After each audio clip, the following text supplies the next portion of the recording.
Halo guys, bagaimana kabarnya? Semoga selalu dalam lindungan Tuhan Yang Maha Esa. Kali ini Share Story 21 akan mengisahkan kehidupan nyata dengan judul Terbelenggu Dosa. Bagaimana kisahnya? Mari kita ikuti. Masalah ekonomi selalu menjadi pemicu manusia untuk berbuat dengan berbagai cara dalam pemenuhannya, termasuk aku, yang karena himpitan ekonomi menghalalkan cara mesti harus menyakiti sesamanya. Dari kecil hidupku selalu susah karena orang tuaku cuma buruh tani, mengerjakan sawah orang untuk mendapatkan upah yang tidak seberapa. Untuk memenuhi kebutuhan sehari-hari sangat pas-pasan, bahkan bisa dibilang terlalu minim. Padahal cuma buat orang tuaku, aku dan adikku. Aku cuma lulus SD, itu saja karena sekolah SD gratis. Untuk ke jenjang SMP aku tak tega memaksa kepada orang tuaku. Meski sekolah SMP juga gratis, tetapi jaraknya terlalu jauh dari tempat aku tinggal. Melihat kehidupan keluargaku, aku bertekad untuk merubahnya agar bisa lebih baik lagi. Aku tak tega melihat garis-garis penderitaan di wajah orang tua dan adikku. Sebagai anak tertua, aku ingin berbakti. Aku mempunyai tetangga yang dipandang paling kaya di kampung. Aku bermaksud ingin ikut membantu di tempat usahanya. Sebut saja Pak Hasan. Aku menyambangi rumah Pak Hasan yang memang tidak jauh dari rumahku. Assalamualaikum. Sambil ku ketuk pintu, ku ucapkan salam. Waalaikumsalam. Terdengar sahutan seorang perempuan dari dalam rumah. Oh, Nak Dinar, silakan masuk Nak, kata istri Pak Hasan ramah. Silakan duduk, ujarnya. Ya Bu. Aku duduk perlahan di kursi tamu. Dengan suara bergetar dan ragu-ragu aku utarakan maksudku. Ibu, saya datang ke sini dengan tujuan untuk meminta kerjaan. Kalau boleh, saya ingin bantu-bantu di rumah makan Ibu di Jakarta. Oh, begitu. Bisa saja, tetapi kerjanya berat loh. Dari pagi sampai malam, katanya. Gak apa-apa Bu, saya ingin membantu orang tua, ingin meringankan beban mereka. Insya Allah sanggup Bu, kataku meyakinkan Bu Hasan. Singkat cerita, akhirnya aku tiba di Jakarta. Tadinya orang tuaku melarang, tetapi aku bersikeras dan meyakinkannya. Dengan berbekal restu orang tua, aku jajaki kota ini.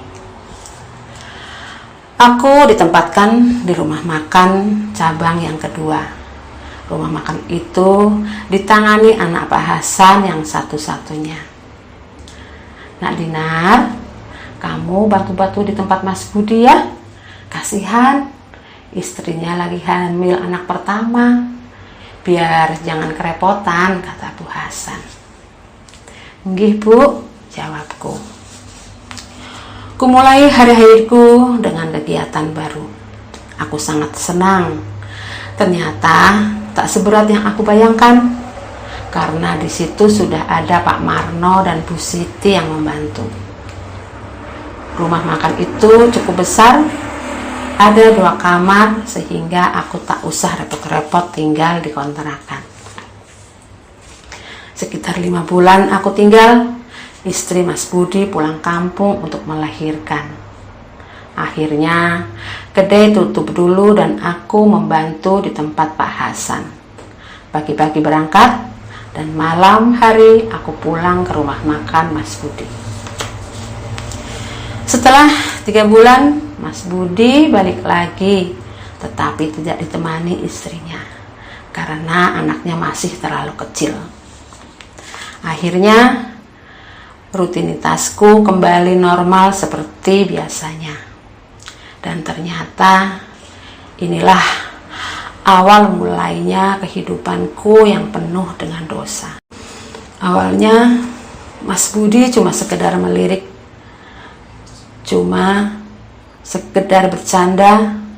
Lama-lama Mas Budi makin berani, senggol-senggol, cubit, bahkan mulai merangkul sampai bila ada kesempatan memeluk tubuhku erat-erat. Tadinya aku biasa-biasa saja. Lama-kelamaan setan mulai menguasai benakku. Aku gadis yang masih polos, belum pernah mengenal pria. Lama-lama aku terbawa arus, bahkan mulai terbuai dengan rayuan yang manis dan perlakuan yang baru pertama kali aku merasakan. Hingga suatu malam Mas Budi masuk ke kamarku. Kebetulan malam itu Ibu Siti tidak bisa menginap karena anaknya sedang sakit. Di antara tidurku yang pulas karena hari itu memang banyak sekali pelanggan, aku merasakan ada benda berat menimpa tubuhku. Sampai aku merasa tak bisa bernafas.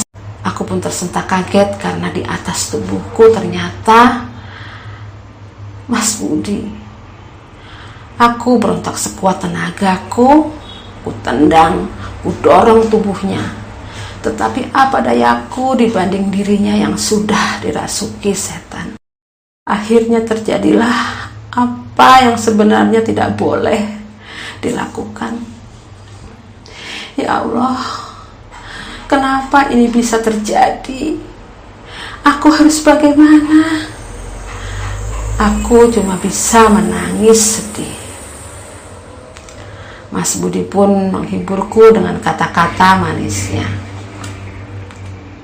Mas akan bertanggung jawab, Dek, katanya sambil memeluk tubuhku erat-erat. Aku cuma bisa menatap langit-langit kamar dengan berurai air mata. Campur aduk perasaanku antara sesal dan cemas. Menyesal karena aku tak bisa mempertahankan sesuatu yang sangat berharga di dalam diriku. Dan cemas karena kalau istri Mas Budi sampai tahu, aku harus bagaimana?